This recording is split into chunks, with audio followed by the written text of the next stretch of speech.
Surat ગલીમંડી road પાસે બેગમપુરા ખાતે એક ગોડાઉનમાં કોઈ કારણસર અચાનક આગ લાગતા અફરાતફરીનો માહોલ સર્જાયો હતો। ઘટનાને પગલે ફાયરની ટીમ દોડી આવી આગ પર કાબુ મેળવ્યો હતો। સુરત શહેરમાં અવારનવાર આગ લાગવાની ઘટનામાં સતત વધારો થઈ રહ્યો છે। શહેરમાં રસ્તાઓ પર સતત ફાયરની ઘંટી સાંભળવા મળી રહી છે, ત્યારે ગલીમંડી રોડ ઉપર ગત મોડી રાત્રે આગ લાગી હતી। આગ ગોડાઉનમાં લાગી હોવાની જાણ થતાં ફાયર બ્રિગેડને તાત્કાલિક ફાયર બ્રિગેડની ટીમ આવીને આગ પર કાબુ મેળવી લીધો હતો।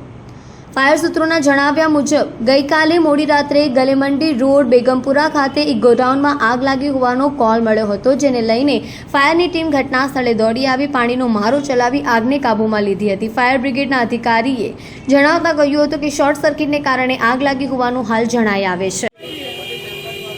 जी sir, fire officer Mahesh Patel Ghazipur fire station हमने फायर कंट्रोलમાંથી કોલ મળ્યો કે વેદરપુરા સાપડે ફેરી બંધ મકાનમાં આગ લાગી છે। ધુમાડો નીકળે છે એવો કોલ મળ્યો હતો અને તાત્કાલિક ઘટના સ્થળે આવીને જોયું તો બંધ મકાન હતું અને ધુમાડા બરાબર નીકળતા હતા। અને પાછળના આગળના ભાગે જે શટર હતું શટર તાળ તોડી અને ખોલી દીધું હતું અને પાછળના ભાગે જે દરવાજાને આપણે તોડી અને પાછળના સાઈડ જે મોટર હતી પાણીની મોટર હતી, પાણીમાં શોર્ટ સર્કિટના લીધે પકડાઈ ગયેલું હતું અને આજુબાજુમાં આપણે પાવર ટૂલ્સના સાધનો હતા, બોક્સ હતા, એ પકડાઈ ગયેલા હતા અને અમે આવીને તાત્કાલિક કંટ્રોલમાં લઈ લીધી।